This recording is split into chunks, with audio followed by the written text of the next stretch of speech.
The fluorescent lights in the conference hall were bright and unforgiving, the kind of clean, white light that hides nothing. 4,200 faces filled the rows of folding chairs, their eyes locked on the woman at the podium. Denise Carter stood in a royal blue dress that caught the overhead lights, her natural curly hair framing her face, her hands trembling against the wooden edge of the microphone stand. Behind her, projected on a screen the size of a wall, were two crumpled pay stubs. Enlarged. Every number visible. Every deduction exposed. She had not planned to be here. 4 months ago, she did not know this room existed. 4 months ago, she did not know that the man who woke her up on a city bus would turn out to be the man whose name was printed at the top of both of her paychecks. 4 months ago, she was just trying to survive. And now 4,200 people were waiting for her to speak, because the truth she carried was the truth they had all been living but could never prove. But before she opened her mouth, before the first word left her lips, her mind pulled her backward. Past the boardrooms. Past the lawyers. Past the night he knelt in front of her children and promised them that things were going to change. All the way back to the bus. The last bus. The one that almost carried her past her stop and into a life she would never have known. It was 12:47 a.m. on a Tuesday in October. The Route 19 bus rolled through the empty streets of downtown Charlotte, North Carolina, its interior bathed in the pale glow of overhead strip lights. Most of the seats were empty. A man in a paint-stained jacket slept near the front. A teenager with headphones scrolled through her phone by the back door. And in the middle section, row 7, seat C, a woman was asleep. Denise Carter's head rested against the cold window. Her coral blouse was wrinkled from 16 hours of work, and her emerald green cardigan had slipped off one shoulder. In her right hand, loosely curled between her fingers, were two crumpled pieces of paper. Pay stubs. One from Apex Staffing Solutions, where she sorted packages in a warehouse from 6 in the morning until 2 in the afternoon. One from Pinnacle Cleaning Services, where she mopped floors and scrubbed bathrooms from 4 in the afternoon until midnight. She had worked both jobs for 11 months. She had not taken a single day off in that time. And despite all of that, despite every hour and every shift and every minute she spent away from her 2 children, the numbers on those pay stubs did not add up to enough. They never did. For rows behind her, a man sat with his briefcase on the empty seat beside him. Garrett Sullivan was 34 years old, tall, with dark brown hair and blue-gray eyes that looked almost silver under the bus lights. He wore a navy suit jacket over a bright blue dress shirt, his maroon tie loosened at the collar. He looked like a man who did not belong on a public bus at midnight, and that was because he did not. Garrett Sullivan was the CEO of Sullivan Industries, a conglomerate with holdings in staffing, logistics, commercial cleaning, and real estate. His net worth, as of that morning's market close, was $2.3 billion. He rode the bus sometimes. Not because he had to. Because his father had told him, years before he died, that a man who only sees the world from the back seat of a town car will eventually forget what the world looks like. So once or twice a month, Garrett left his car at the office and took public transit home. He watched. He listened. He told himself it kept him grounded. But tonight, watching was not enough. The bus slowed as it approached the Millwood Avenue stop. The driver, a heavy-set man named Earl, glanced in the rearview mirror and called out, "Millwood. Millwood Avenue." The woman in row 7 did not move. Earl called again. "Millwood." Nothing. She was deep asleep, the kind of sleep that comes from a body that has been pushed past its limit and has simply shut down. Her breathing was slow. Her grip on the pay stubs had loosened. One of them had started to slip from her fingers. Garrett stood up. He walked to her row, leaned down, and gently touched her shoulder. "Mississippi Miss, I think this might be your stop." Denise's eyes opened slowly. For a moment she did not know where she was. The bus lights were too bright. The seat was too hard. Then it came back, all of it, and she sat up quickly, blinking, looking out the window to see the familiar corner of Millwood and Trenton. "This is me," she said, her voice hoarse. "Thank you. I almost missed it." She stood and gathered her bag from the floor. As she did, one of the pay stubs slipped from her hand and landed face up on the seat. Garrett glanced down. He did not mean to read it. But the name at the top was printed in bold type, and it was a name he knew very well. Apex Staffing Solutions. A Sullivan Industries company. He picked up the pay stub and handed it to her. "You dropped this." She took it with a tired nod. "Thanks." As she turned to walk toward the door, the second pay stub was visible in her other hand. He could see the header.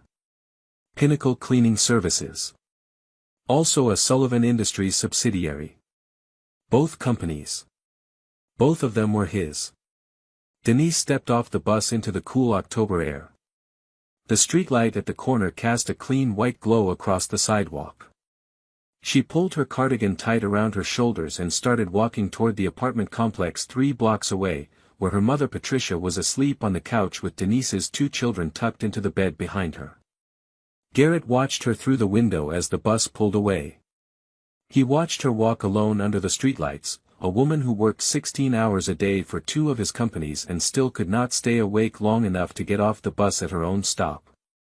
He sat back down. He looked at his briefcase. Inside it were quarterly reports that said his companies were performing well. Employee satisfaction surveys that said morale was stable. Profit margins that said everything was running as it should. But nothing in that briefcase explained the woman with 2 pay stubs who could not keep her eyes open. Garrett Sullivan did not sleep that night. When the sun came up, Garrett was sitting at his kitchen table in his penthouse apartment. He had not changed out of his suit. His coffee was cold. His laptop was open, and on the screen were 2 employee databases. He had searched both of them. Denise Carter. Employee number 4471 at Apex Staffing Solutions. Employee number 2289 at Pinnacle Cleaning Services. Hourly rate at Apex, $13.50. Hourly rate at Pinnacle, $12.75. No health benefits at either position. No paid time off. No retirement contributions. He pulled up the financial summaries for both companies. Victor Langston, his VP of Operations, oversaw both subsidiaries along with 4 others. The reports from Langston's division showed healthy margins, low turnover, and competitive wages. The numbers on Denise's pay stubs told a completely different story. Garrett picked up his phone and called his CFO. "Nathan," he said. "I need you to pull the full compensation data for every hourly worker in Langston's 6 subsidiaries. All of them. Every rate, every benefit, every deduction. And I need it by Friday." Nathan Brooks paused on the other end. "That is over 4,000 employees, Garrett. What is going on?" "I will tell you when I know," Garrett said. "Just get me the data." He hung up and looked out the window at the Charlotte skyline. The morning light was white and clear, cutting through the glass in clean lines across the hardwood floor. Somewhere out there, Denise Carter was probably already awake, getting her children dressed, getting ready for another 16-hour day. And Garrett Sullivan, for the first time in his career, was not sure he wanted to see what his own company looked like from the inside. Denise Carter's alarm went off at 5:15 a.m. She did not hit snooze. She never did. There was no room in her schedule for extra minutes, and she had learned a long time ago that snooze buttons were a privilege she could not afford. She swung her legs over the side of the bed and sat for a moment in the stillness of the dark room. Her body ached. Her lower back, her knees, her shoulders, all of them carried the memory of yesterday's shifts. She could feel the soreness in her hands from 8 hours of lifting and sorting packages at the warehouse, and the stiffness in her wrists from 4 hours of mopping and scrubbing at the office building downtown. But none of that mattered right now. What mattered was that Amara needed to be at school by 7:45, and Elijah needed to be at daycare by 7:30, and Denise needed to be clocked in at the Apex warehouse by 6 a.m. sharp. Her mother Patricia would handle the kids, like she did every day, because without Patricia, none of this worked. Denise stood up and walked to the bathroom. The fluorescent light above the mirror buzzed as it flickered on, casting a flat white glow over the small space. She looked at herself. 29 years old, but the face in the mirror looked older. Her deep brown eyes had circles under them that no amount of sleep seemed to fix. Her skin, warm brown and usually smooth, looked dry from exhaustion. She pulled her curly hair back into a tight bun, splashed cold water on her face, and got dressed. Coral blouse. Dark jeans.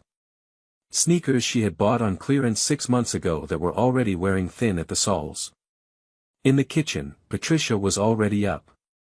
She stood at the counter in her lavender cardigan, pouring cereal into 2 bowls.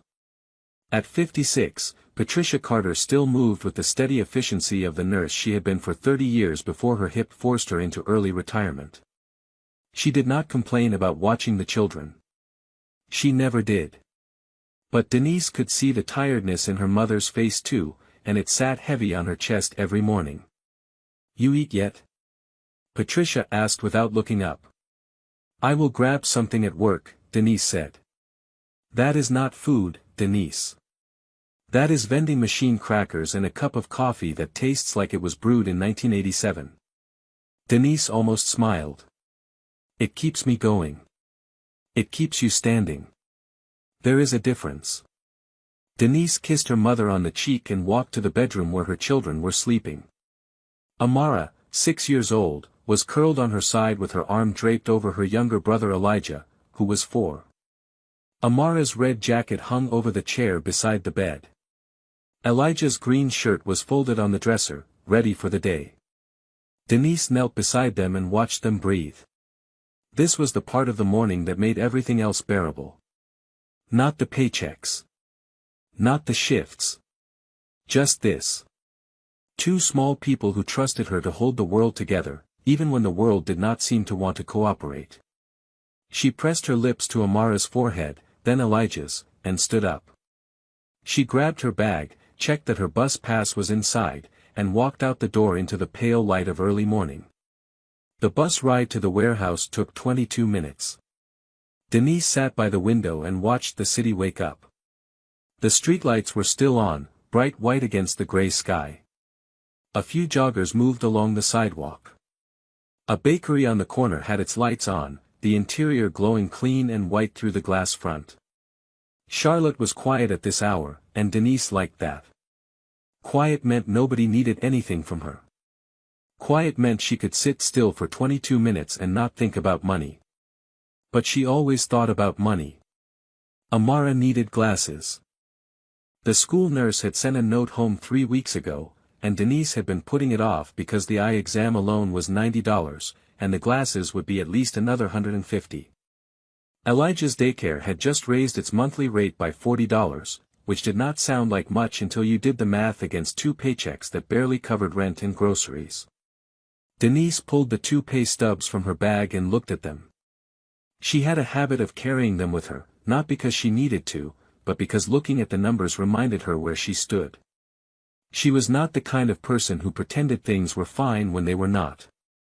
She faced the numbers every day and made decisions accordingly. Apex Staffing Solutions, 80 hours at $13.50 per hour. Gross pay $1,080. After deductions for taxes, $891.72. No health insurance.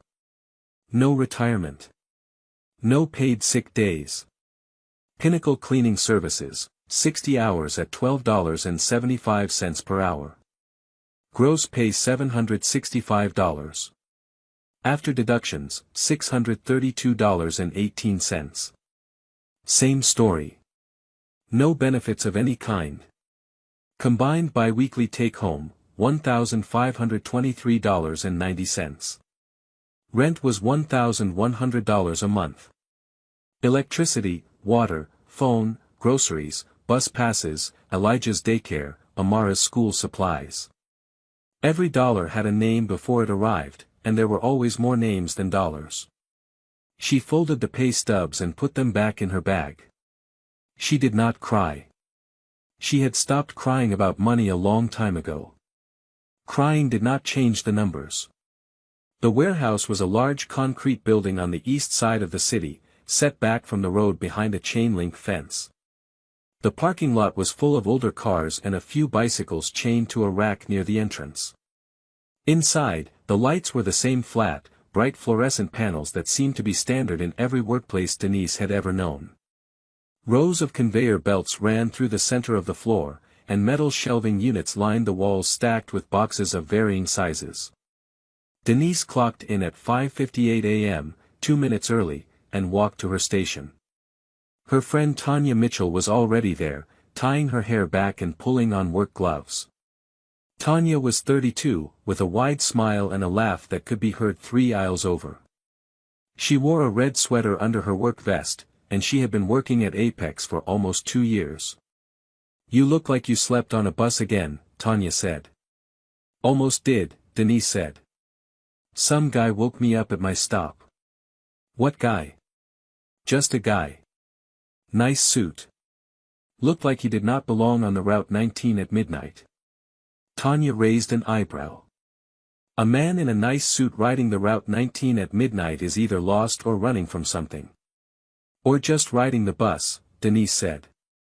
"Nobody in a nice suit just rides the Route 19. The shift started, and the conversation stopped. For the next 8 hours, Denise stood at her station and sorted packages by zip code, lifting boxes that weighed anywhere from 5 to 40 pounds and placing them on the correct belt. It was physical work, repetitive and tiring, and the breaks were short. 15 minutes in the morning. 30 minutes for lunch. 15 minutes in the afternoon. The break room had a microwave, a vending machine, and a table with 4 chairs that wobbled. Denise ate a granola bar for lunch and drank a bottle of water. She checked her phone and saw a text from Patricia. Amara asked if she could have pizza for dinner. "I told her we would see." That was Patricia's way of asking Denise if there was money for pizza. There was not. Denise texted back, "I will make spaghetti when I get home. Tell her I will put extra cheese on top." By 2 p.m., Denise's shift was over. She clocked out and walked to the bus stop. She had 2 hours before her shift at Pinnacle started. 2 hours to get home, see her children for 45 minutes, change clothes, and get back on the bus. At home, Amara ran to the door when Denise walked in. She was wearing her red jacket even though they were indoors because it was her favorite thing in the world. Elijah was sitting on the floor in his green shirt, building something with blocks that kept falling over. "Mama, look what I drew," Amara said, holding up a piece of paper. It was a picture of a house with a big yard and a dog. "That is beautiful, baby," Denise said, kneeling down to look at it. "Is that our house?" "It is the house we are going to have one day," Amara said. "With a yard for Elijah to run in." Denise pulled her daughter close and held her. She did not say what she was thinking, which was that the apartment they lived in now was the best she could manage and that a house with a yard felt like something from another lifetime. Instead, she said, "We will get there. One day." Patricia watched from the kitchen doorway but did not say anything. She had learned a long time ago that some moments between a mother and her children are not meant to be interrupted. At 3:30 p.m., Denise changed into a clean blouse, kissed her children goodbye, and walked back to the bus stop. Pinnacle Cleaning Services had her assigned to a 10-story office building in uptown Charlotte. She mopped hallways, cleaned bathrooms, emptied trash cans, and wiped down conference room tables from 4 p.m. until midnight. The building was mostly empty by the time she started, and the silence of those halls was a strange kind of company. Her footsteps echoed on the tile floors. The overhead lights were bright and white and unforgiving, and they made every scuff mark and fingerprint visible. She worked alone most nights.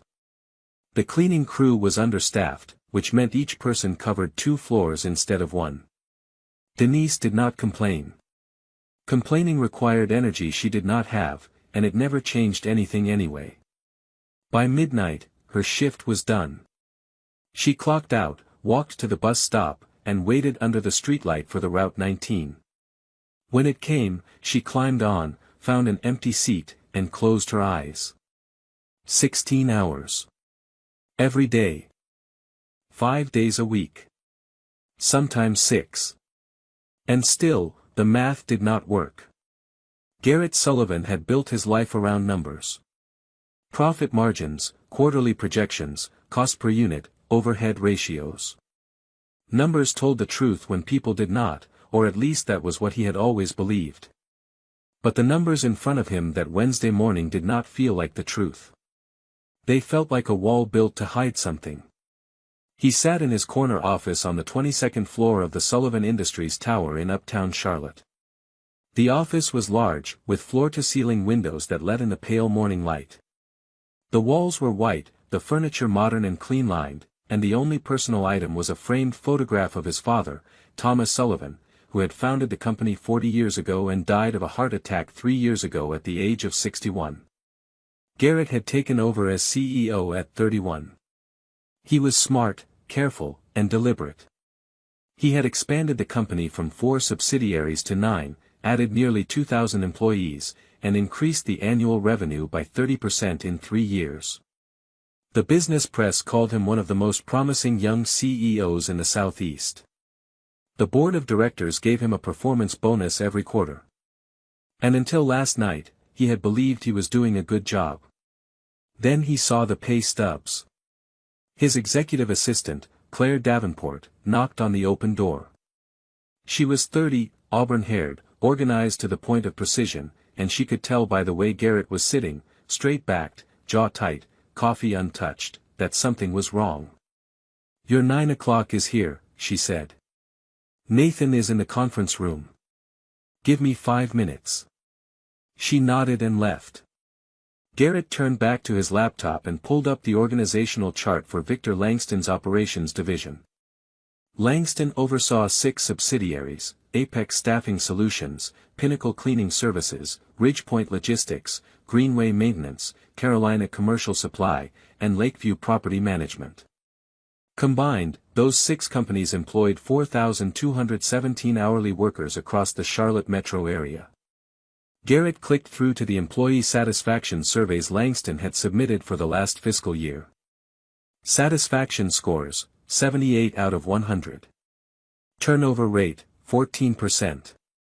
Average hourly wage, $16.40.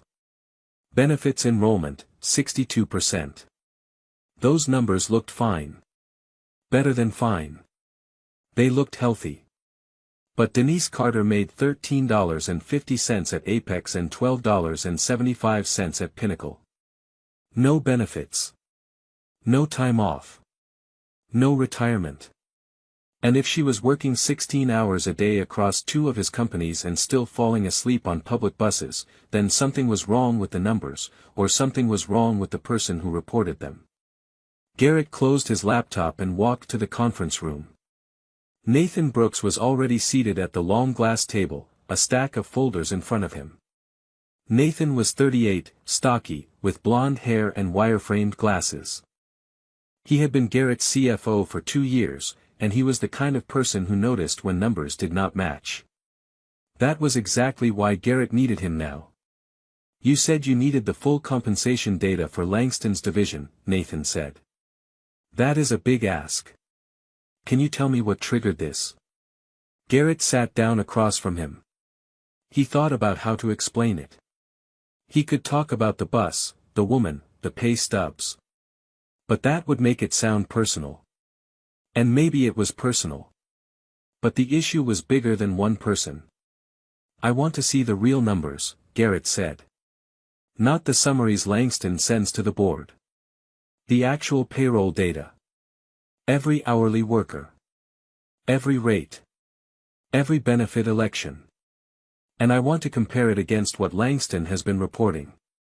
Nathan leaned back in his chair. "You think there is a discrepancy?"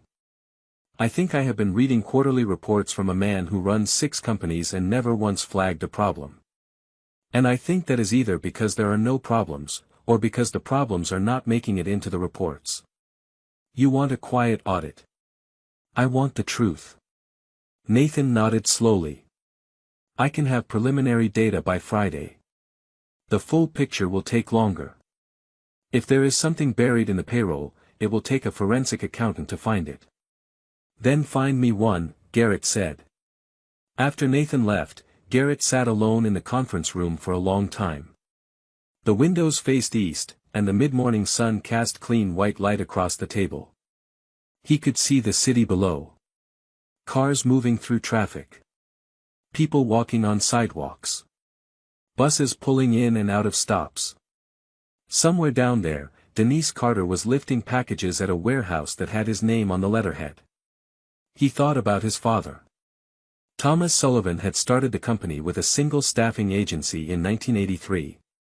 He ran it himself for the first 15 years, knew every employee by name, and used to say that a company is only as strong as the people on the floor. Thomas had always paid fair wages. He had always offered benefits. He had always believed that taking care of workers was not a cost but an investment. But Thomas had been dead for 3 years, and the company had grown far beyond what one person could oversee. Garrett had delegated. He had hired people like Victor Langston to run the divisions and trusted them to uphold the standards his father had set. And now he was beginning to wonder if that trust had been misplaced. That afternoon, Garrett did something he had not done in years. He left the office early, drove to his mother's house in the Myers Park neighborhood, and sat at her kitchen table while she made tea. Helen Sullivan was 62, silver-haired, and still sharp in a way that reminded Garrett of his father. She wore a coral blazer over a white blouse and pearl earrings that she never took off, because Thomas had given them to her on their 25th anniversary. "You look troubled," Helen said, setting a cup in front of him. "I saw something last night that bothered me." "On one of your bus rides?" "Yes." Helen sat down across from him. "Tell me." Garrett told her about Denise. About the pay stubs. About the 2 companies that were both his. About the numbers that did not match. Helen listened without interrupting, which was something she had always been good at. When he finished, she said, "Your father would have driven to that warehouse himself the next morning." "I know." "Then why are you sitting here?" Garrett looked at his mother. She was not being unkind. She was being direct, the way Thomas had always been direct, the way she had always been direct. The Sullivan family did not spend a lot of time talking about what to do. They did it. "I need to see it for myself," Garrett said. "Not through reports. Not through surveys. I need to walk in there and see what those people's days actually look like." "Then do that," Helen said. She reached across the table and squeezed his hand. "Your father used to say that the hardest thing about running a company is not the decisions you make. It is finding out that the people you trusted made decisions you would never have allowed. And then being willing to fix it, even when fixing it is expensive and messy and makes people angry." Garrett nodded. "One more thing," Helen said. "The woman on the bus. You said she works 16 hours a day and cannot make the math work. That is not just a payroll problem, Garrett. That is a person. Do not lose her in the spreadsheets." He drove home that evening with his mother's words sitting in the front of his mind. The Charlotte skyline passed by his window in the fading daylight, the buildings lit from inside with clean white office lights, floor after floor of people finishing their workdays and heading home. He thought about how many of those people worked for companies like his. How many of them had similar stories? How many of them rode the last bus home and fell asleep before their stop? When he got to his apartment, he pulled up the facility addresses for all 6 of Langston's subsidiaries. He wrote them down on a piece of paper and pinned it to the corkboard above his desk, next to the photograph of his father. Then he called Claire and told her to clear his Thursday afternoon. He was going to visit the Apex warehouse. Not as the CEO. Not with a team. Just him, in plain clothes, walking the floor. He was going to see what his company really looked like. And he had a feeling he was not going to like what he found. Thursday afternoon, Garrett Sullivan drove to the Apex Staffing Solutions warehouse on the east side of Charlotte. He wore jeans, a royal blue polo shirt, and a pair of plain sneakers. No suit. No tie. No briefcase. He had told the facility manager he was a consultant from the corporate office doing a routine walkthrough. No announcement. No preparation. Just show up and look around. The parking lot told the first story. Cracked asphalt, faded lines, potholes filled with rainwater from the night before. Most of the cars were 10 years old or more. Some had taped over taillights. One had a donut spare tire that looked like it had been on for months. There were no reserved spots. There was no landscaping. The building itself was a flat-roofed concrete box with a loading dock on one side and a metal door marked "Employee Entrance" on the other. Inside, the fluorescent lights were bright enough to leave no shadows, but several panels flickered in a way that made the light pulse. The floor was scuffed concrete. The air smelled like cardboard and packing tape. Conveyor belts ran in long rows through the center of the floor, and workers stood at stations along them, sorting packages by zip code and dropping them into bins. Garrett walked slowly down the main aisle, observing. The first thing he noticed was the pace. Workers were moving fast, too fast for what should have been a sustainable workflow. Packages came down the belt at a rate that left no pause between items. If someone fell behind, the packages stacked up and started falling off the end of the belt, and a supervisor standing near the far wall made a mark on a clipboard every time that happened. The second thing he noticed was the equipment. The bins were dented. Some of the conveyor rollers squeaked loudly enough to be heard over the ambient noise. The hand scanners that workers used to log each package were old models, slow to respond, which added seconds to every scan and created a bottleneck that the workers had to compensate for by moving even faster. The third thing he noticed was Denise Carter. She was standing at a station about halfway down the second conveyor line. Coral blouse under a gray work vest. Hair pulled back. Her hands moved in a rhythm that was practiced and efficient, lifting packages, scanning them, sorting them into the correct bins. She did not waste a single motion. She was good at this work, clearly experienced, and even though her face showed the same tiredness he had seen on the bus 2 nights ago, she did not slow down. Garrett watched her for a long time without approaching. He watched how she helped the woman at the next station when a heavy package came through. He watched how she checked on a younger worker who seemed to be struggling with the scanner. He watched how she kept her line clear and her bins organized, even as the pace of the belt never let up. She was doing the work of someone who was being paid well, treated well, and valued. But she was not being paid well. She was not being treated well. And based on the pay stubs he had seen, she was not being valued at all. He walked to the break room during the morning break. It was a small room with cinder block walls painted a faded beige. The table had 4 chairs, and 2 of them had torn cushions. The vending machine in the corner offered chips, candy bars, and bottled water at prices that seemed high for a workplace where people made $13.50 an hour. There was a microwave, a coffee maker with a cracked carafe, and a bulletin board with a laminated poster about workplace safety that was dated from 3 years ago. 2 workers sat at the table, eating from brown bags. Garrett sat down near them and introduced himself as a consultant. "How long have you both been here?" he asked. 14 months, said one, a man in his 40s with a tired face.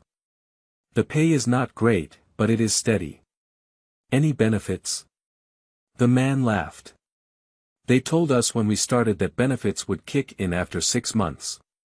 6 months came and went. They said it was a paperwork delay. Then they said the plan was changing and we would hear more. That was 8 months ago." The other worker, a younger woman, nodded. "Same thing happened to me. I signed the benefits form on my first day, and nothing ever came of it. I stopped asking."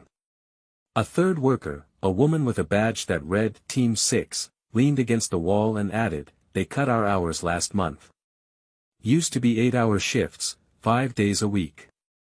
Now it is 6-hour shifts, 6 days a week. Same total hours on paper, but we lost our overtime eligibility. And the commute costs more because we come in an extra day. Garrett kept his expression neutral, but inside he was doing the math. If 4,200 workers were promised benefits that never materialized, and the company was billing those benefits to the parent corporation as an operating expense, then someone was collecting the money and not spending it. That was not a paperwork delay. That was fraud. After the break, Garrett walked the rest of the facility. He checked the bathrooms, which were functional but barely maintained. He checked the loading dock, where workers unloaded trucks without proper lifting equipment. He checked the schedule posted in the hallway and counted the staffing levels. For a facility this size, there should have been 50 workers per shift. He counted 38. Before he left, he walked past Denise's station one more time. She was back at work, her hands moving steadily, her face focused. She did not see him. She was too busy doing the job that his company was not paying her fairly to do. Garrett walked out of the warehouse, got into his car, and sat in the parking lot for 10 minutes. He pulled out his phone and called Nathan. "I just walked the Apex warehouse," he said. "And? It is bad, Nathan. The equipment is old. The staffing is below what was reported. The pace is unsustainable. And the workers I talked to say their benefits never came through." Nathan was quiet for a moment. "That lines up with what I am starting to see in the preliminary data.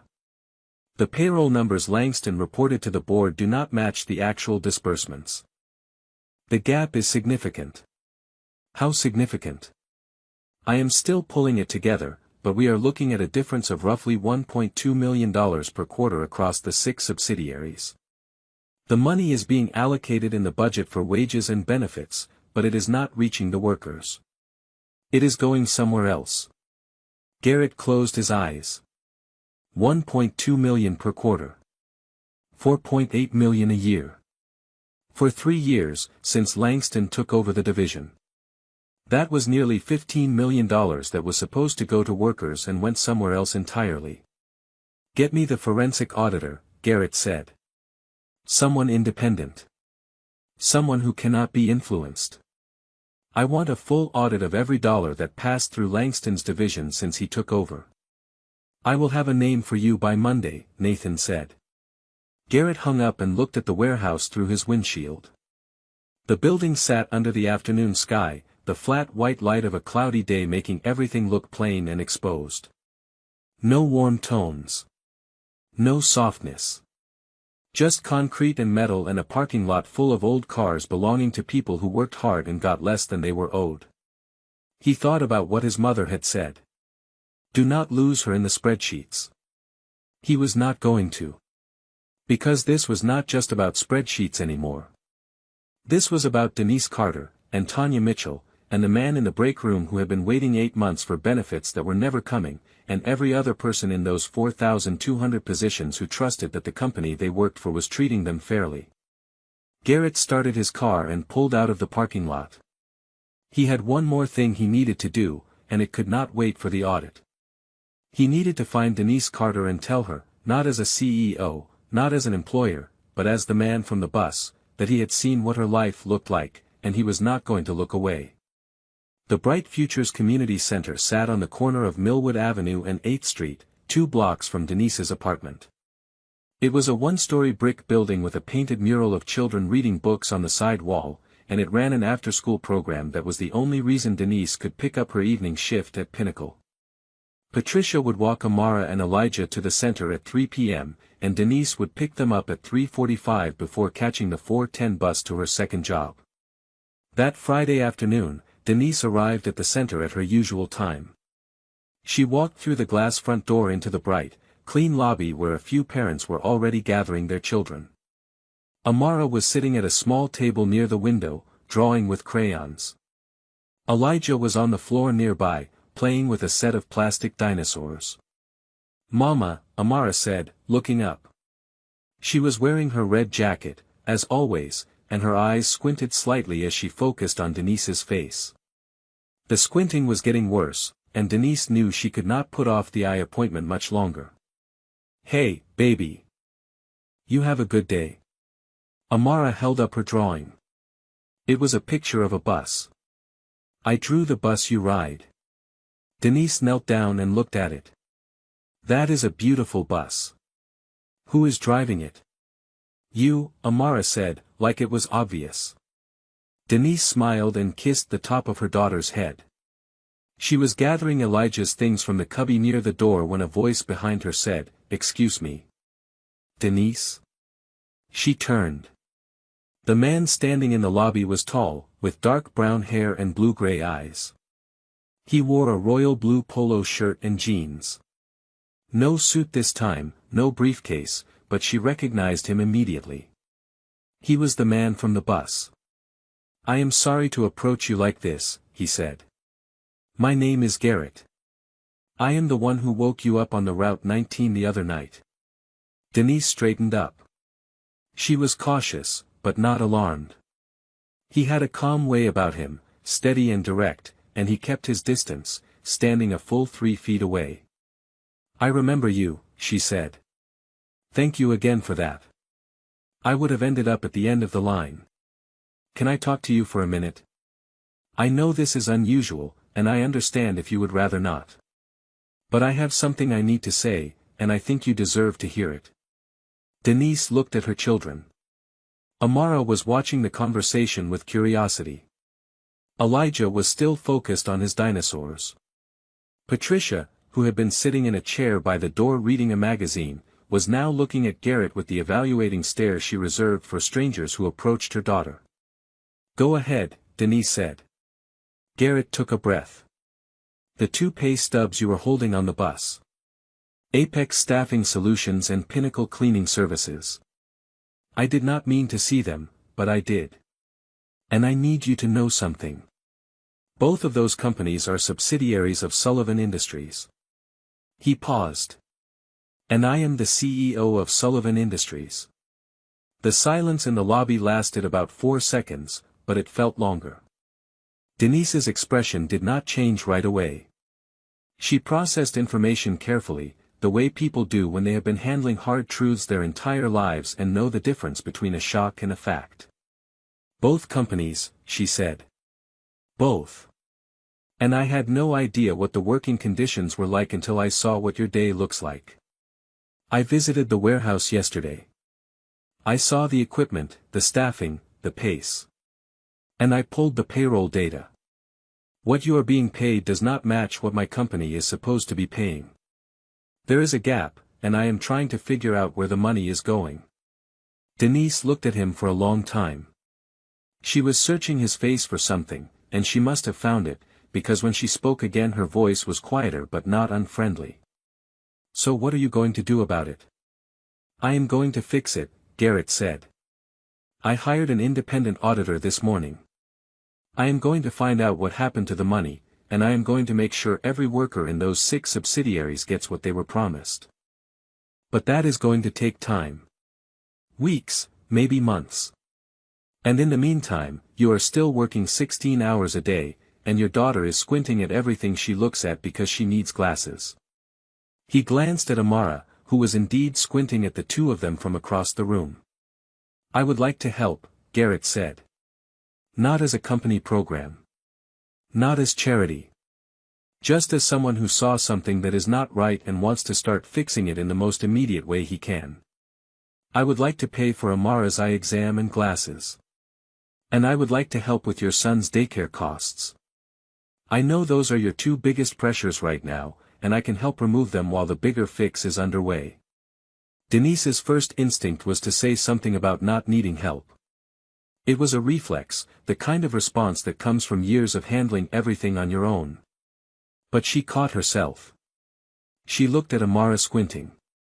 She thought about Elijah's daycare bill. She thought about the math that never worked. And she thought about what it meant that a man she did not know had taken the time to see her, really see her, and was standing here offering to do something about it. "Okay," she said. "Thank you. I appreciate that. Garrett nodded. He pulled a business card from his wallet and handed it to her. This has my direct number. Call me whenever you need to. And I want you to know that what is happening at those companies is going to change. I give you my word. Patricia stood up from her chair and walked over. She extended her hand. I am Patricia Carter, Denise's mother.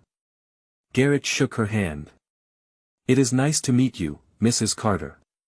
It is nice to meet a man who says he is going to fix something and does not start by making excuses for how it got broken, Patricia said.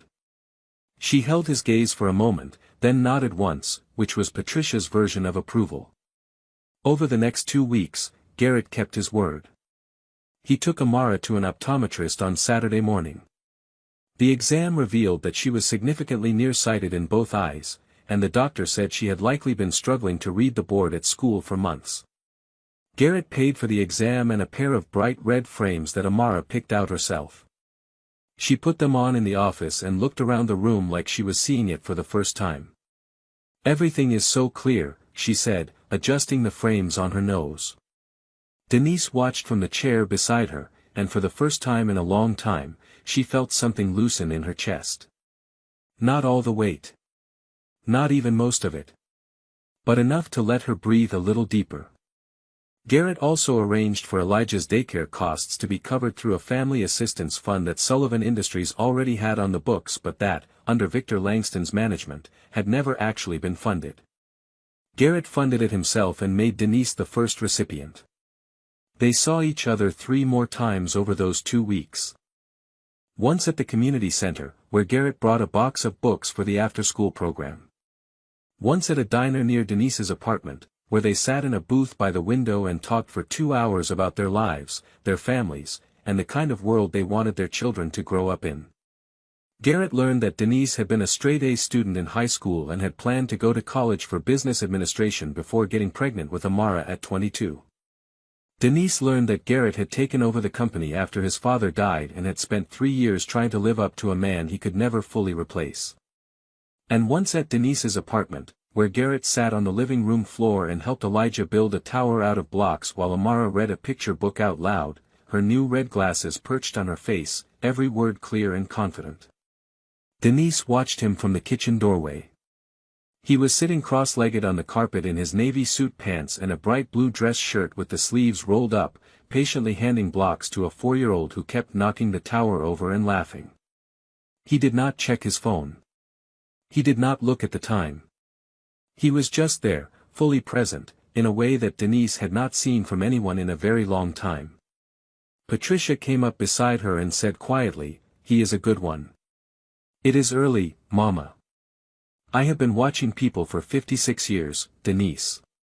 Some things you can see early." Denise did not argue. Because standing in her kitchen, watching Garrett Sullivan laugh with her children on the floor of her small apartment, she could see it too. James Whitfield was the kind of man who could sit in a room full of spreadsheets for 12 hours and come out looking like he had been reading a thriller.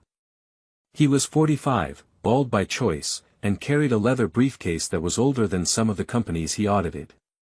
Nathan Brooks had found him through a referral from a federal compliance attorney in Raleigh, and his reputation was simple: he found what people hid, and he found it fast. On a Monday morning, 3 weeks after the night on the bus, James walked into the Sullivan Industries conference room, set up his laptop, and asked Garrett one question. "How deep do you want me to go?" "All the way," Garrett said. James nodded. "Then I am going to need access to every financial record in Victor Langston's division. Payroll ledgers, vendor contracts, benefits administration, staffing invoices, and the accounts receivable logs for all 6 subsidiaries. I am also going to need access to the banking records for any entities that received payments from those subsidiaries." "You will have everything by end of day," Nathan said. "Good. One more thing. I work independently. I do not report to anyone in the division I am auditing. Everything I find goes directly to you and your legal counsel. No exceptions." Garrett agreed. James set up in a small office on the 20th floor, 2 floors below Garrett's, and began. It took him 4 days. On Friday afternoon, James called Garrett and Nathan into the conference room and closed the door. He had a stack of printed documents in front of him, organized with colored tabs, and his expression was the kind of calm that meant he had found something significant. "Here is what I have so far," James said. "Victor Langston has been operating a network of 3 shell companies. One is called Bridgepoint Administrative Services. Another is called Gateway Workforce Solutions. The third is called Meridian Benefits Group. All 3 are registered in Delaware, and all 3 list the same registered agent, a law firm in Wilmington that specializes in corporate anonymity." He slid a printed chart across the table. It showed the flow of money from Sullivan Industries to the 6 subsidiaries, and then from the subsidiaries to the 3 shell companies. Here is how it works. Sullivan Industries allocates a budget for each subsidiary that includes wages, benefits, training, and equipment. Langston receives those allocations and distributes them. But instead of funding the actual benefits and training programs, he routes a portion of the money to these 3 shell companies as consulting fees, administrative services, and workforce management charges. The invoices are generic. The amounts vary just enough to avoid pattern detection. And the shell companies do not appear to provide any actual services. Nathan leaned forward. "How much?" "Over the last 3 years, approximately $14.6 million has been routed through these entities. Of that, about $4.2 million was allocated for employee health benefits that were never purchased. Another $3.8 million was listed as training and equipment upgrades that never happened. The rest went to inflated staffing invoices where Langston billed the parent company for workers who do not exist." The room was quiet. Garrett sat very still, his hands flat on the table, looking at the chart. $14.6 million. That was money that was supposed to go to the 4,200 people who worked in his father's companies. People like Denise. People like Tanya Mitchell. People like the man in the break room who had waited 8 months for benefits that were never coming. "Can you trace the shell companies to Langston personally?" Garrett asked. "Working on it," James said. "The Delaware registrations are designed to obscure ownership, but the banking patterns are consistent with a single point of control. I expect to have the full ownership chain within 2 weeks." "Thank you, James. Keep going." After James left, Garrett sat in the conference room alone. The overhead lights were bright and white, the kind of corporate lighting that made everything feel exposed. He thought about calling his mother. He thought about calling Denise. Instead, he called his general counsel and asked her to prepare a presentation for the board of directors. Meanwhile, across town, Denise Carter was packing boxes. Garrett had found her a 2-bedroom apartment in a newer building on the west side of Charlotte, in a neighborhood with a good elementary school for Amara and a daycare center 3 blocks away for Elijah. The rent was the same as her old apartment, because Garrett had negotiated a rate with the building's owner, a woman he had gone to college with who owed him a favor. He did not tell Denise that. He simply said the building had an opening and the price was fair. Denise had accepted the help. She had said yes without hesitation, because Patricia had reminded her that when someone offers you a hand up, you take it. And because the new apartment had a window in the children's room that looked out at a small park with a swing set, and when Amara saw it, she pressed her face against the glass with her new red glasses and said, "Mama, is this really ours?" "It is really ours," Denise said. Patricia and Tanya Mitchell helped with the move. Tanya showed up on Saturday morning in her red sweater with a box of garbage bags, a roll of tape, and a thermos of coffee. She had also brought her cousin's truck, a decision she did not ask permission for and which Denise did not argue with. "Where does this go?" Tanya asked, holding up a box labeled "Kitchen." "The kitchen," Denise said. "Thank you for that clarification. I would have been lost." They spent the morning carrying boxes, cleaning the old apartment, and setting up the new one. By afternoon, the children's room was arranged. Amara's red jacket hung on a hook by the door. Elijah's green shirt was folded in the top drawer of a small dresser that Patricia had found at a thrift store. The walls were white and bright, and the light through the window was clean and clear, the kind of light that made a room feel bigger than it was. That evening, Garrett stopped by with dinner. He brought sandwiches and fruit from a deli near his office, and he sat on the floor with the children while Denise and Patricia unpacked the kitchen. Amara showed him her room, pointing out every detail with the enthusiasm of someone who had never had a room with a view of a park before. "And this is my bed," she said. "And this is my lamp. And that is the swing set. Can we go to the swing set tomorrow?" "Absolutely," Garrett said. Later, after the children were asleep and Patricia had gone home, Denise and Garrett sat on the small balcony of the new apartment. The evening air was cool, and the streetlights outside cast a clean white glow over the parking lot below. There was no warm amber light. Just the clean, flat brightness of a neighborhood that was well lit and well kept. "I need to tell you something," Denise said. "Okay. I looked you up. After you gave me your card. I typed your name into a search engine and saw who you are. Garrett Sullivan.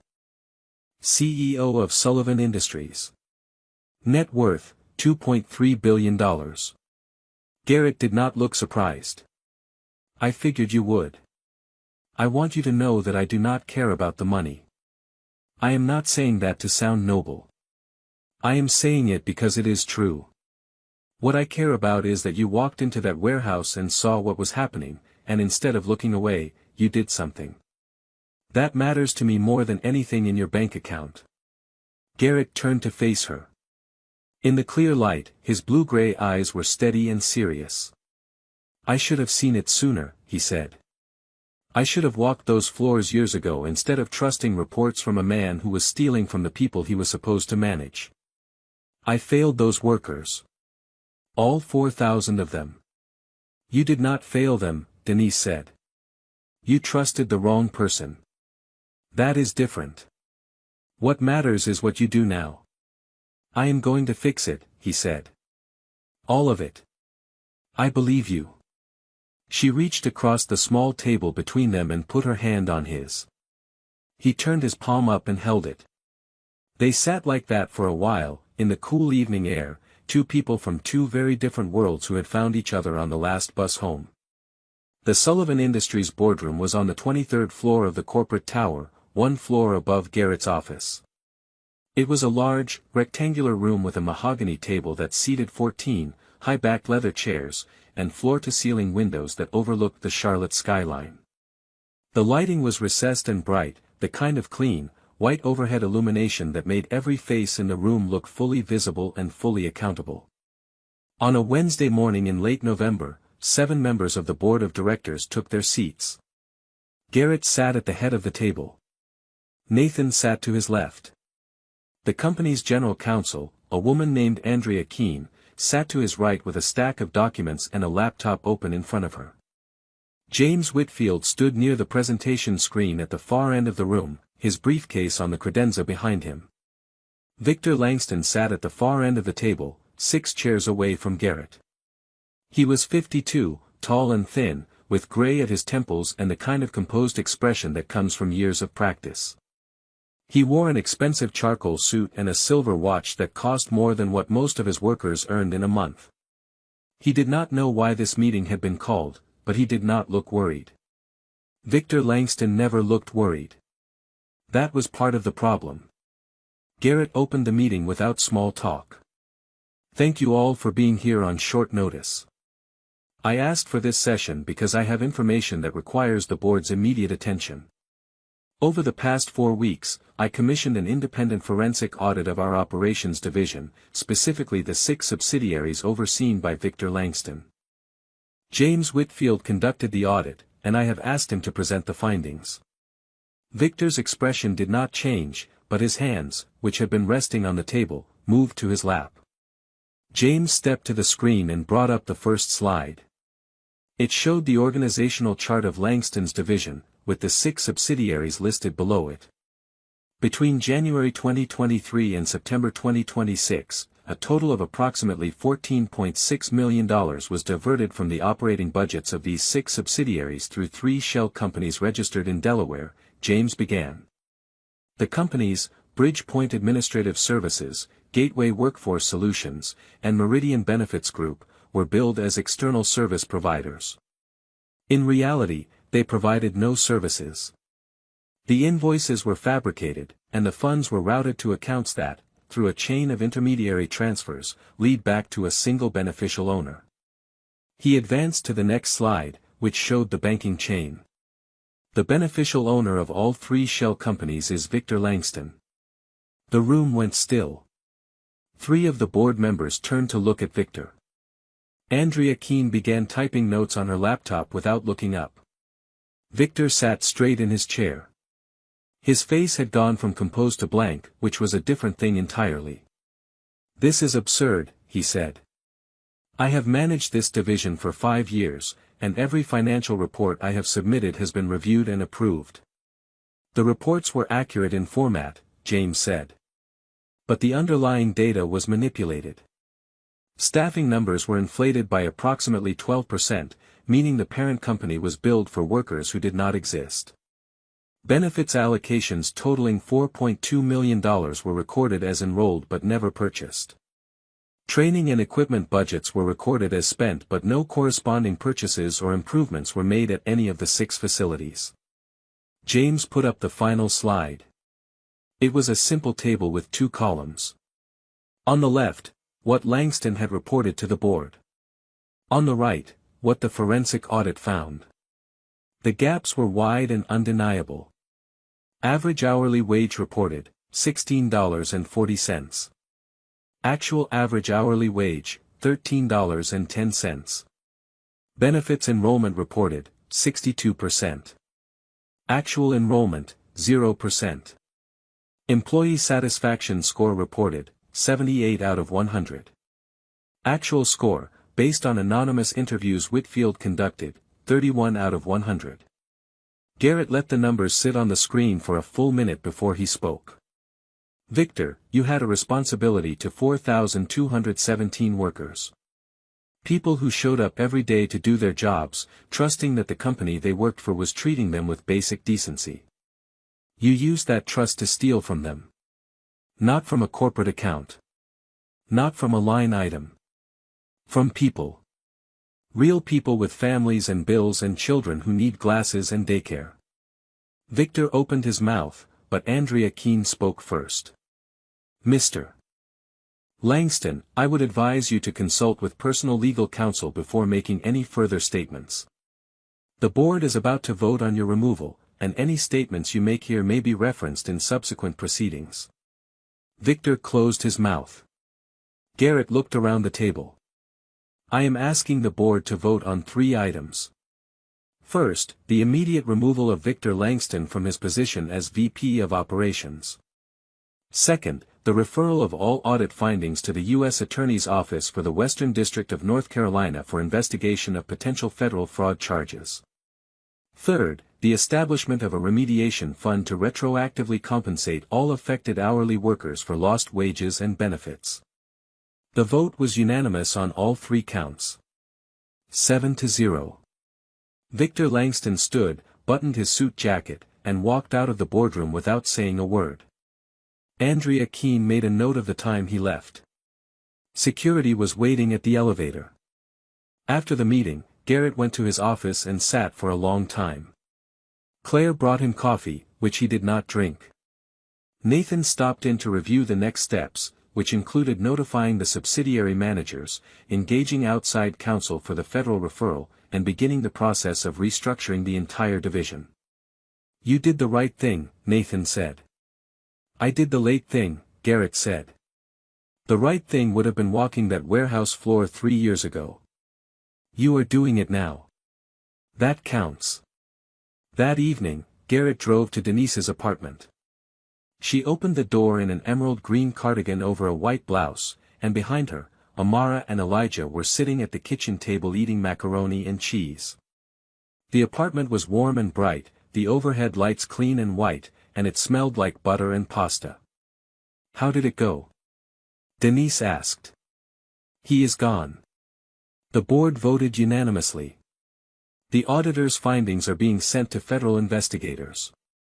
And the company is going to set up a fund to pay back what was taken. Denise leaned against the doorframe and looked at him. How are you? Angry. At myself, mostly.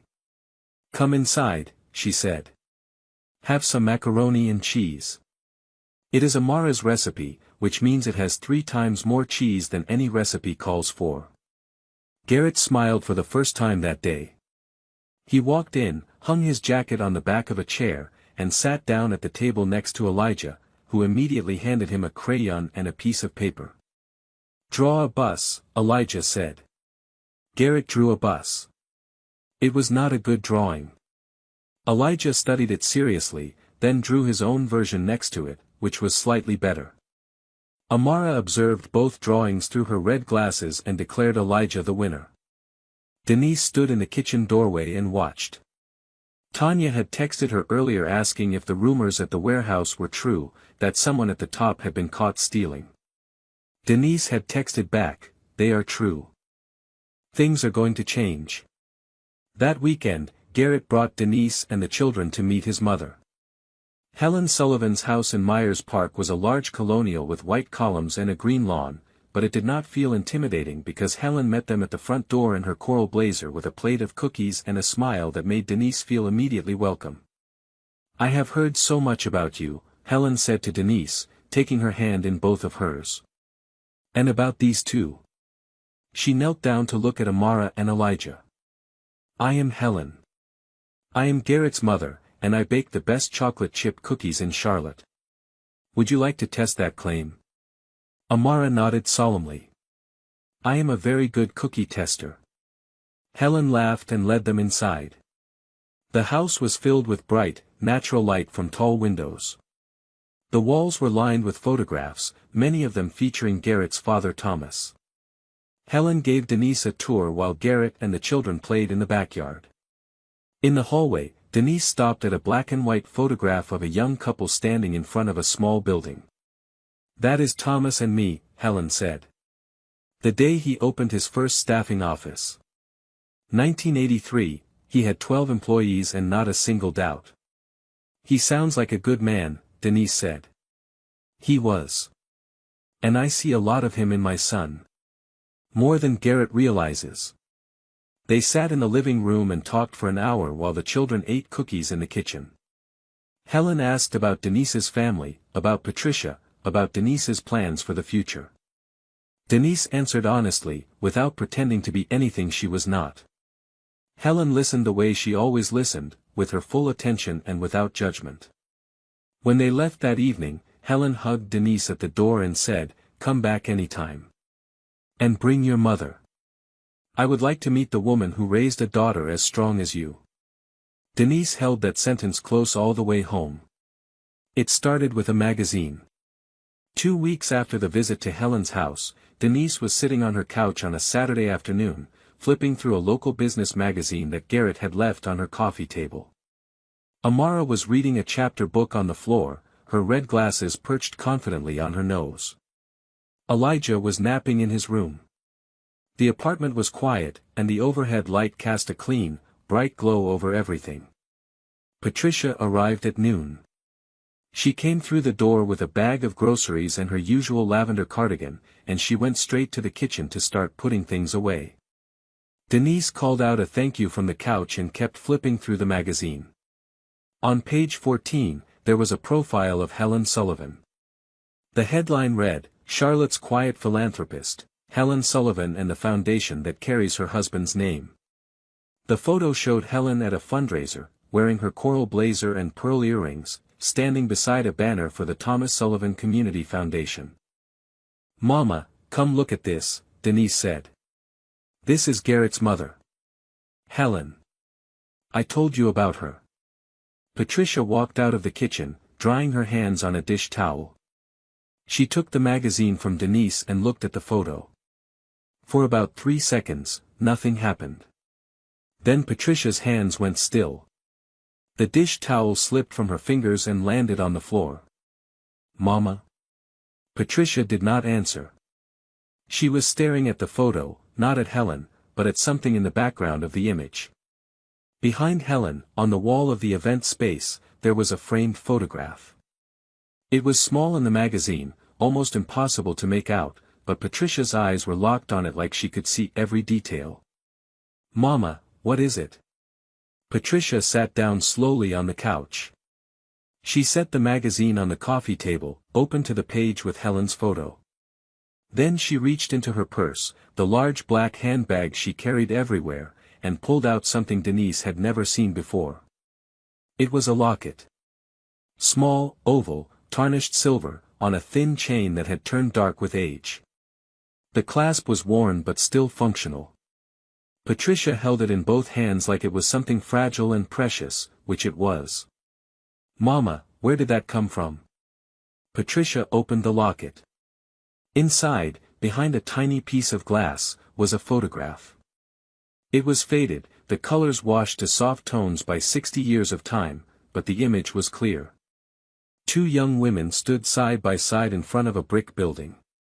One was black, tall and slim, with her hair pinned up, wearing a light-colored dress.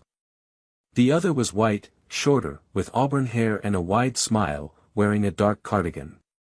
They had their arms linked at the elbows, and they were both looking at the camera with the kind of ease that comes from deep friendship.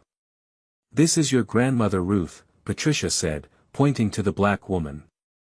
"And this," she said, pointing to the white woman, "is Margaret." "Margaret who?" Patricia looked up at Denise. Her eyes were full. "Margaret Sullivan. Garrett's grandmother." The room went quiet. Amara looked up from her book but did not say anything. Denise stared at the locket, then at her mother, then at the magazine, then back at the locket. "I do not understand," Denise said. Patricia took a slow breath. "Your grandmother Ruth and Garrett's grandmother Margaret worked together at a textile factory in Greensboro, North Carolina, in the early 1960s. The Henderson Textile Company. They worked side by side on the sewing line for almost 4 years. They became close friends. Very close. In a time and a place where that kind of friendship, between a black woman and a white woman, was not easy and was not always safe. You never told me this. Your grandmother never talked about it much. It was a painful time in a lot of ways. But Margaret Sullivan was the one person in that factory who treated Ruth like a human being from the first day. They ate lunch together. They walked to the bus stop together. When some of the other women on the line refused to sit next to Ruth, Margaret moved her station so they could work side by side. Denise felt something shift inside her, a feeling she could not name exactly, something between surprise and recognition, like a piece of a story she had always known was missing had suddenly appeared. She looked at the locket again. The photo was small, no larger than a postage stamp, but the details were sharp enough to see the expressions on both women's faces. Ruth looked calm and steady, the way Patricia always described her. Margaret had a brightness in her eyes, a warmth that was visible even through 60 years of faded color. "She looks happy," Denise said, pointing to Margaret. "They both do." "They were," Patricia said. "Your grandmother used to say that Margaret was the kind of friend who showed up. Not with words. With action. Every single time."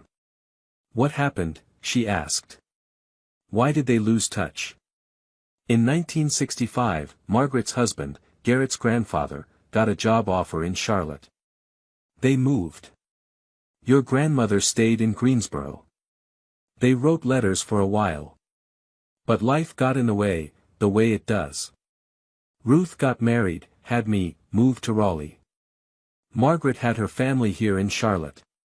The letters stopped, and eventually the years stacked up. But your grandmother kept this locket her entire life. Margaret gave it to her the day she left Greensboro.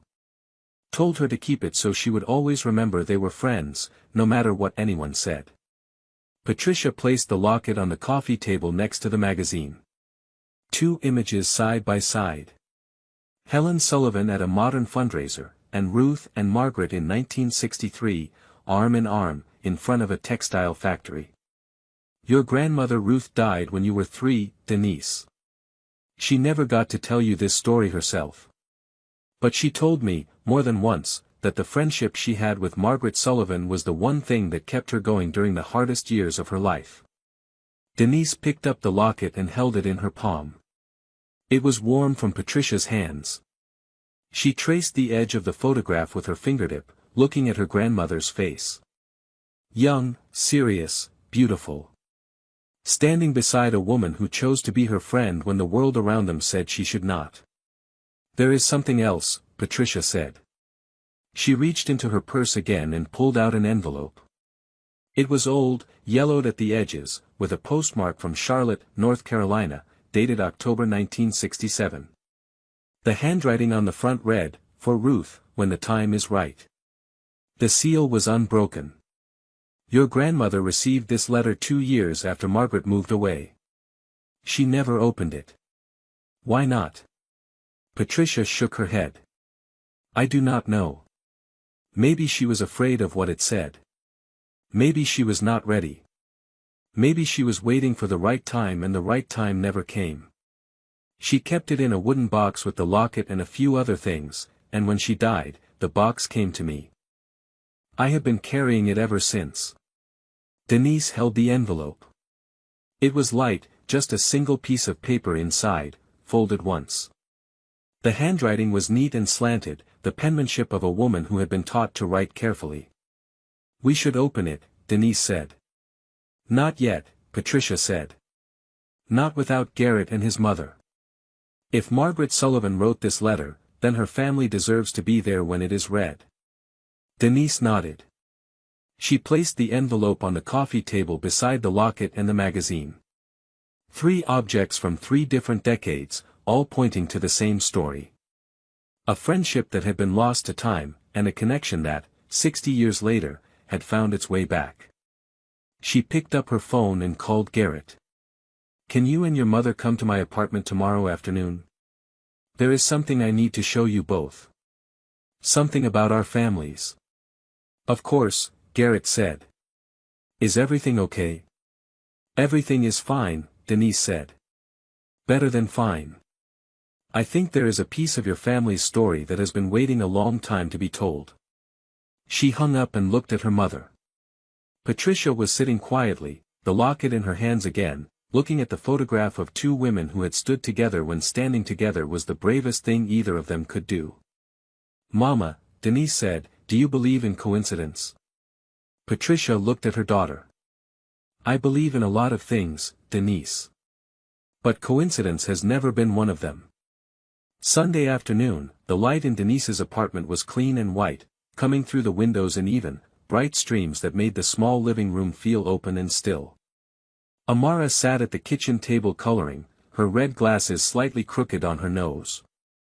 Elijah was building a tower of blocks in the corner, methodical and focused, his green shirt spotted with a tiny smudge of jelly from lunch. Patricia sat on the couch in her lavender cardigan, the locket in her lap, the sealed envelope on the coffee table in front of her. She had not slept well the night before. She told Denise it was because her hip was bothering her, but Denise knew it was because of the letter. 60 years of silence was a long time, and opening it in front of strangers, even kind ones, was not a small thing. "You sure about this, Mama?" Denise asked from the kitchen doorway. "I am sure," Patricia said. "Margaret wrote this letter for a reason, and your grandmother kept it for a reason. If there is a moment that was meant for it to be opened, I think this is it." At 2 p.m., there was a knock at the door. Denise opened it, and Garrett stood in the hallway in a royal blue sweater and dark jeans, his hair slightly wind-tossed. Behind him, Helen Sullivan stood in her coral blazer and pearl earrings, carrying a small tin of homemade shortbread cookies. "These are for the children," Helen said, handing the tin to Denise. "And for anyone else who needs a cookie." Denise smiled and invited them in. Amara immediately spotted the cookie tin and looked at Denise with wide, hopeful eyes behind her red frames. Denise nodded, and Amara took a cookie with both hands and said, "Thank you, Mrs. Sullivan. Call me Helen, sweetheart." The adults sat in the living room. Garrett next to Denise on the small sofa. Helen in the armchair by the window. Patricia on the other end of the couch, the locket in her hands. Thank you for coming, Denise said. My mother has something to show you, and it involves your family. She nodded to Patricia, who took a slow breath and began. Mrs. Sullivan, my name is Patricia Carter. My mother's name was Ruth Henderson Carter. She was born in Greensboro, North Carolina, in 1940, and she worked at the Henderson Textile Company from 1960 until 1966. Patricia paused and opened the locket. While she was there, she became very close friends with a woman named Margaret. She held the locket out to Helen. Helen took it carefully, looked at the photograph inside, and went very still. That is my mother-in-law, Helen said quietly. Margaret Sullivan. She looked up at Patricia. And the woman beside her? That is my mother. Ruth. Helen stared at the locket for a long time. Her fingers trembled slightly as she held it, and she blinked several times, but she did not cry. She was the kind of woman who held her emotions close, not because she did not feel them, but because she respected them too much to let them spill without meaning. Margaret talked about Ruth, Helen said finally. Not often, and not in detail. It was one of those subjects that live just below the surface. She would say, I had a friend in Greensboro, the best friend I ever had, and then she would go quiet. Thomas asked her about it once, and she said, some friendships are so important that talking about them does not do them justice. I never pressed. But I always wondered. Patricia nodded. They were close. In a time when that kind of friendship was not always accepted. Margaret was the one who made it possible. She stood beside my mother when others would not. That sounds like Margaret, Helen said. She handed the locket back to Patricia. She died in 2008. She was 87. She was sharp until the very end, and she spent her last years talking about the people she wished she had found again. I think your mother was one of them. My mother died in 1999, Patricia said. She never stopped talking about Margaret either. The room was quiet for a moment. Garrett was sitting very still beside Denise, his hands on his knees. He had not spoken since they sat down, because he understood that this moment belonged to the women in the room, and his job was to listen. Patricia reached for the envelope on the coffee table. This is a letter that Margaret sent to my mother in October of 1967. 2 years after she moved to Charlotte. My mother received it, but she never opened it. I do not know why. She kept it in a box with the locket, and it came to me when she died. She held the envelope up. The handwriting was neat and slanted. For Ruth, when the time is right. The seal was still intact. I think the time is right, Patricia said. And I think both families should hear what it says. Denise looked at Garrett. He nodded. Helen nodded. Patricia carefully slid her finger under the flap of the envelope and opened it. Inside was a single sheet of paper, folded in thirds. The paper was thin, slightly brittle at the edges, the kind of stationery that was common in the 1960s, plain white with faint blue lines. Patricia unfolded it and held it in the light. The handwriting was the same as the envelope. Careful, deliberate, each letter formed with the attention of someone who wanted every word to count.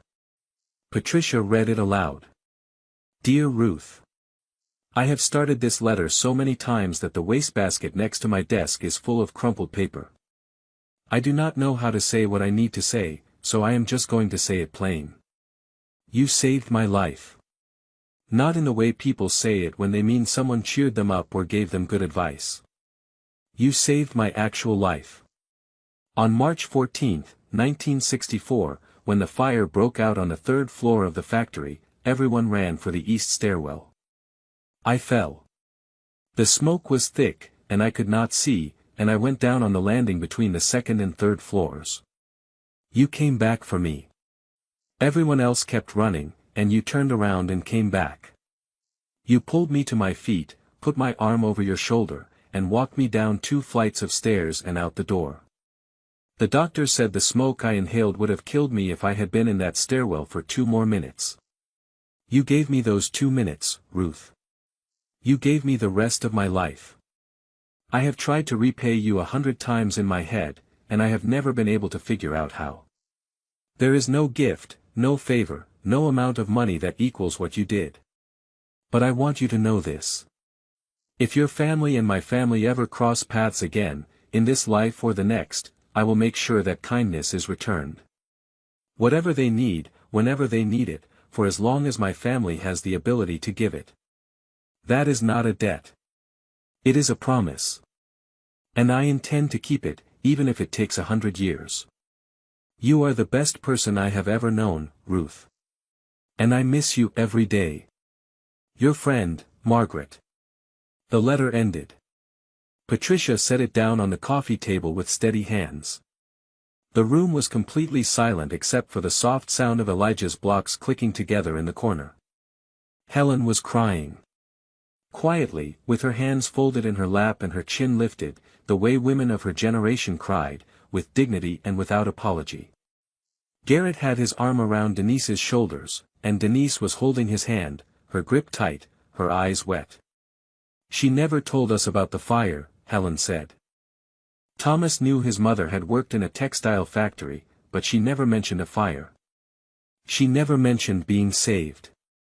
My mother never talked about it either, Patricia said. Not the fire, not the rescue.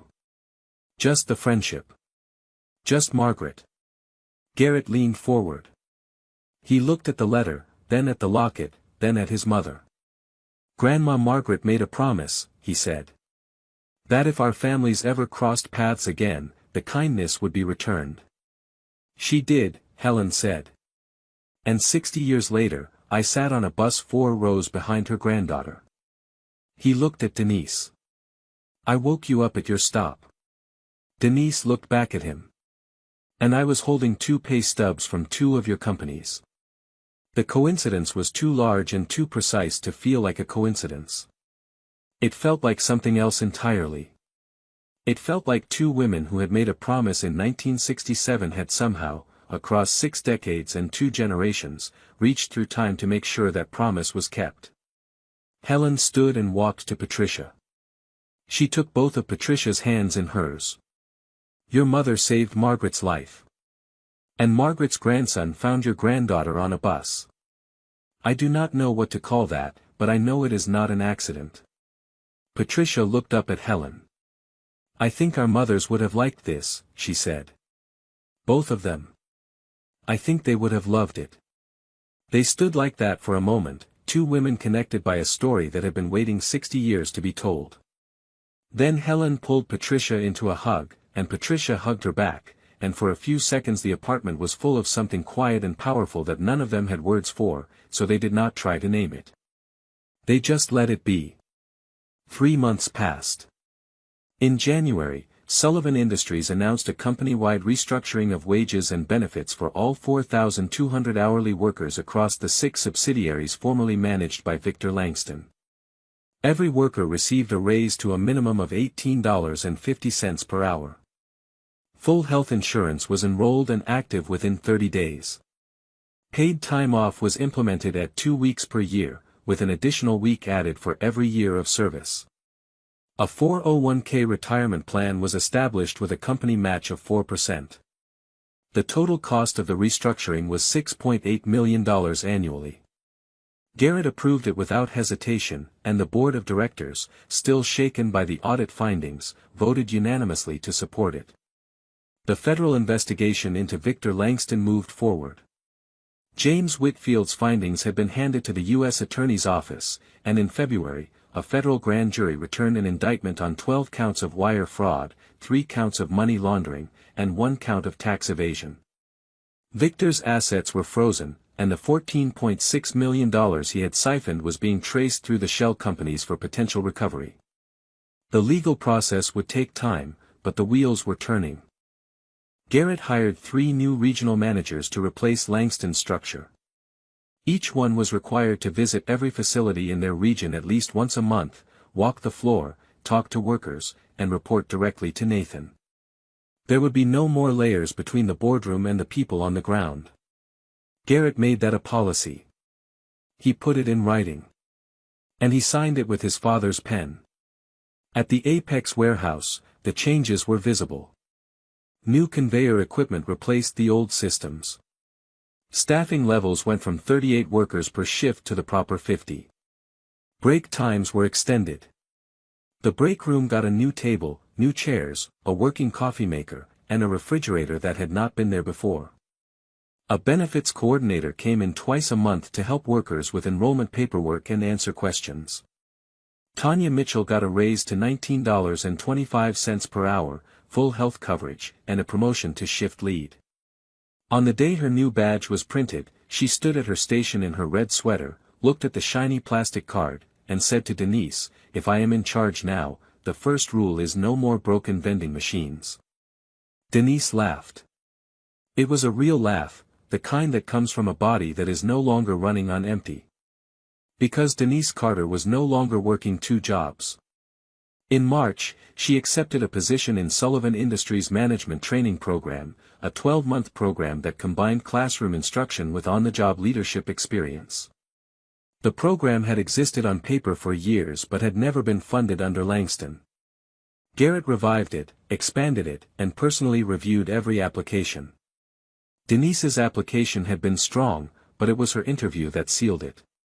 She sat across from Nathan Brooks and two HR directors in a bright conference room on the 15th floor, wearing a royal blue dress and her hair down for the first time in months, and she answered every question with the kind of clarity that comes from someone who has spent years solving problems in real time on a warehouse floor. "Why do you want this position?" Nathan asked. "Because I spent 11 months sorting packages and I spent 8 hours a day watching how the operation could be improved. I know what the workers need because I was one of them. And I know what management should look like because I spent a long time seeing what it looks like when it fails." Nathan nodded and made a note. She was accepted the following week. In April, Garrett took Denise and the children to the North Carolina coast for a weekend. Helen and Patricia came along, because somewhere in the past 3 months, the two of them had become friends in a way that felt less like a new relationship and more like a continuation of the one their mothers had started 60 years ago. They rented a large beach house in Emerald Isle with white walls and big windows that let in the bright, clean coastal light. Amara and Elijah ran on the sand in the afternoon sun, building something between a sandcastle and a sand parking lot, while Helen and Patricia sat in chairs on the deck and talked about recipes, grandchildren, and the kinds of things they wished they had known when they were younger. On Saturday evening, after the children were asleep, Garrett and Denise walked along the shoreline. The moon was out, and the light on the water was pale and cool, silver-white against the dark surface.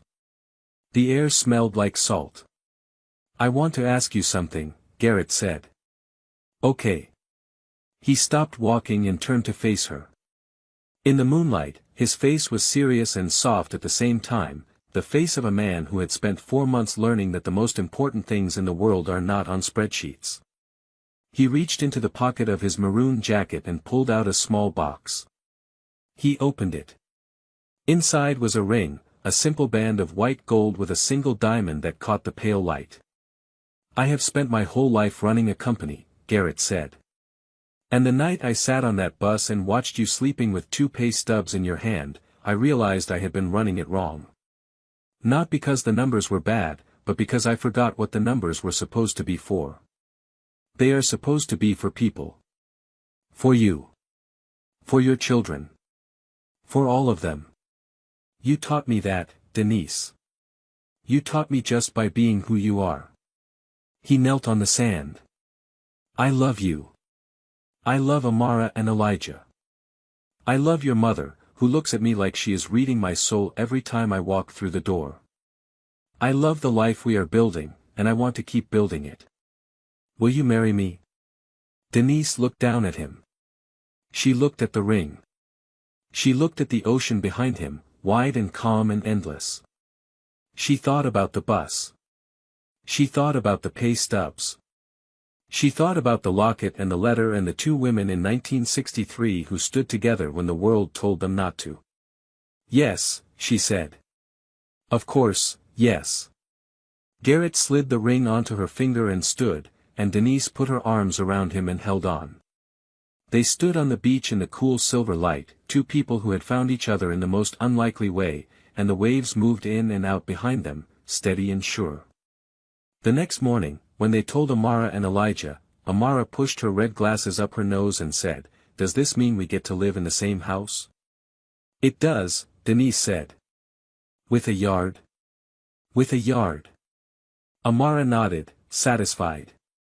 "I told you we would get there one day." 2 weeks later, at the Sullivan Industries annual spring celebration, held in the conference hall where this story began, Garrett stood at the podium in front of 4,200 workers and their families.